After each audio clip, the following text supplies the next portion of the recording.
دیہاتی گیا نا, کیا کریں, بات آ گئی ہے.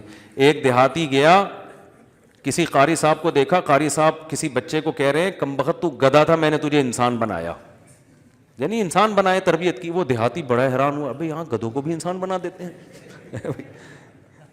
وہ بیچارہ, اس کو نہیں پتا تھے شہری زبان کے محاورے, تو وہ اپنا گدھا لے کر آیا, قاری صاحب اس کو بھی انسان بنا دو, قاری صاحب اس کو بھی.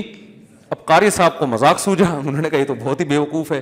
قاری صاحب نے کہا ٹھیک ہے چھوڑ جاؤ, مسالہ لگانا پڑے گا, انسان بن جائے گا. اب وہ 3-4 دن کے بعد آیا, قاری صاحب میرا گدھا انسان بن گیا. اس نے کہا وہ مسالہ زیادہ لگ گیا تھا, وہ نارمل انسان نہیں اعلیٰ درجے کا انسان بن گیا, اور وہ جونپور کا قاضی بن گیا, جج بن گیا ہے. چھوٹا نہیں ہوتا نا, جج تو بہت بڑا عہدہ ہوتا ہے. اب وہ جو جونپور کا جج ہے نا, وہ تیرا کیا ہے, وہ تیرا بیٹا ہے, جو سوری تیرا گدھا ہے, جو ہے نا, میں نے جونپور کا جج بنا دیا اس کو. اب یہ گیا جونپور, قاضی صاحب بیٹھے ہوئے فیصلے کرنے ہیں. یہ قاضی صاحب سے کہتا ہے, یوں کر کے بلا رہے, قاضی کو غصہ آیا, کیا مسئلہ ہے بھائی, پھر گھاس لایا نا, ہوش ہوش, ٹھیک ہے. تو قاضی صاحب کو غصہ ہے, کیا کر رہے, کہہ رہے زیادہ غصہ نہیں کر, تو ہے تو گدھا, تو تجھے مسالہ زیادہ لگ گیا ہے.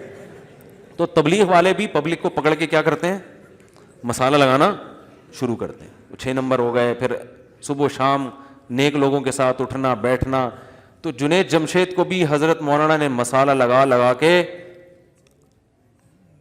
بہت زیادہ مسالہ, تیسری دفعہ جو مسالہ لگا نا, ٹھیک ہے نا, اس میں پپیتا بھی لگایا انہوں نے, ٹھیک.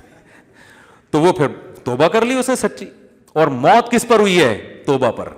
کتنی بڑی فضیلت ہے یار. حدیث میں آتا ہے عمل کا مدار خاتمے پر ہے. اگر وہ اسی داڑھی کٹائی ہوئی حالت میں جہاز کریش ہو جاتا تو برے عمل پر موت ہوتی. وہ جو 2 دفعہ داڑھی رکھی وہ قبول نہ ہوتی, لیکن جب موت ہوئی ہے تو داڑھی بڑھ چکی تھی, تو وہ 2 دفعہ جو رکھ کے کٹائی ہے وہ معاف ہو گیا, کیونکہ حدیث میں آتا ہے عمل خاتمے پر ہے, کہ اینڈ کیسا ہوا ہے آپ کا. کتنا بڑا مولانا کا احسان ہوا نا, ایسے پتہ نہیں کتنے لوگوں کی ہدایت کا ذریعہ بنے. تو بھائی اگر کچھ چیزوں میں وہ آپ کی پالیسیوں سے ہٹ کے چل رہے ہیں, آپ کو عمران خان اچھا نہیں لگتا, بہت سے لوگوں کو نہیں لگتا, تو اگر وہ چلے گئے دین کی تبلیغ کے لیے اور اس کو جو ہے نا کچھ تعریفی کلمات کہہ دیے جو ان کی رائے میں صحیح ہوں گے, دوسروں کی رائے میں صحیح نہیں ہوں گے, تو ہر آدمی دوسرے کے بارے میں اپنی رائے قائم کرتا ہے نا. تو آپ کہہ دو بھائی, زیادہ زیادہ یہ کہہ دو مولانا نے یہ اچھا نہیں کیا, عمران خان کو تو ہم پسند نہیں کرتے, خام خواہ میں جا کے اس کی تعریفیں کر دی, بس اتنا کافی ہے. اتنا اعتراض بولو بھائی کافی ہے کہ یار یہ مولانا کا مجھے ادا اچھی نہیں لگی.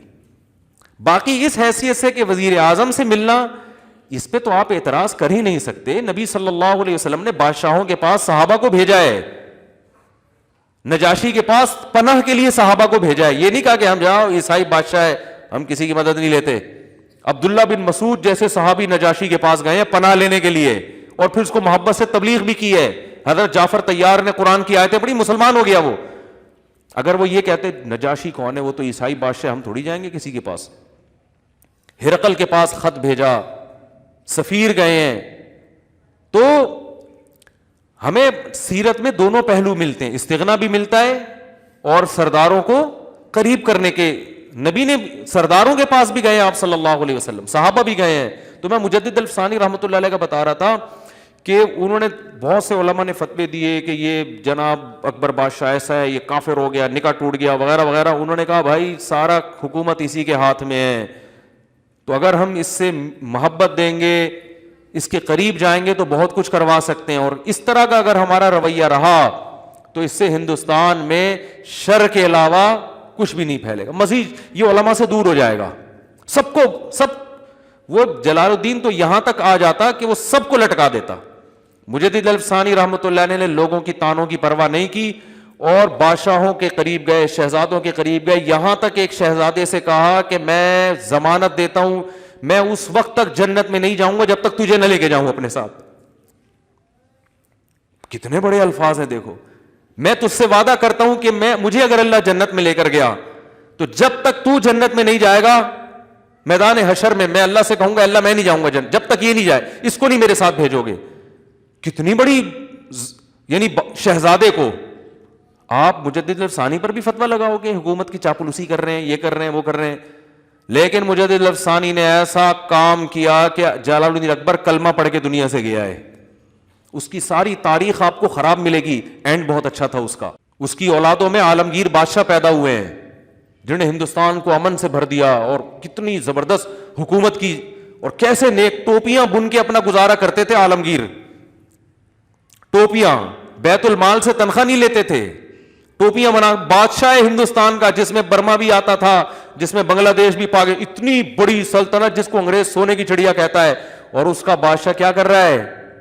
ٹوپیاں بن کے. تو یہ مجدد الافسانی کی محنت تھی. تو میرے بھائی جو علماء حکمرانوں کے پاس جا رہے ہیں ان کو سمجھانے، اپنے دنیاوی مفاد کے لیے نہیں، ان علماء کی قدر کرو کہ جو فرض کفایہ ہے وہ یہ ادا کر رہے ہیں اور قوم کی ملامت بھی لے رہے ہیں. تو ان چیزوں سے کچھ بھی حاصل نہیں ہوتا. تو بدگمانی، آپ کو حضرت کی مولانا طارق جمیل صاحب کی کسی پالیسی سے اختلاف ہے، ہو سکتا ہے، میں یہ تھوڑی کہہ رہا ہوں کہ وہ ان سے کوئی غلطی ہو ہی نہیں سکتی، 100% ہو سکتی ہے، انسان ہے، بشر ہیں، علمی لحاظ سے بھی غلطی ہو سکتی ہے، عملی لحاظ سے بھی غلطی ہو سکتی ہے، لیکن کسی کی خوبیاں بھی دیکھو اور اس کی خامیاں بھی. ایسا نہ ہو کہ خامی کے وقت اس کی تمام خوبیوں کو نظر انداز کر دیں.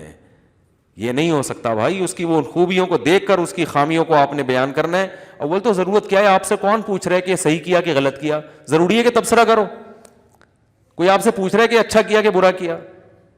مجھ سے لوگ کہتے ہیں اچھا کہ، میں کہا مجھ سے تو پوچھ کے نہیں کیا بھائی، اب انہیں سے پوچھو اچھا کیا کہ برا کیا. تو اگر غلط بھی کیا ہے تو زیادہ زیادہ اتنا کہ یار مولانا کی اس پالیسی سے ہمیں کیا ہے؟ اختلاف ہے، یہ نہیں کرنا چاہیے تھا، بس ختم. لیکن وہی بات ہے، جب تک تعریفوں میں مبالغہ کر کے آسمان تک نہ پہنچا دیں اپنے لیڈروں کو، اور دوسرے جو آپ کی سیاست کے میں آپ کے خلاف ہے اس کو تحت ثری نہ پہنچا دیں نا زمین کے پستیوں میں، اس وقت تک کھانا ہضم نہیں ہوتا، سکون نہیں ملتا. یوٹیوب اور فیس بک پہ یہ یوٹیوب سے بھی زیادہ ہے.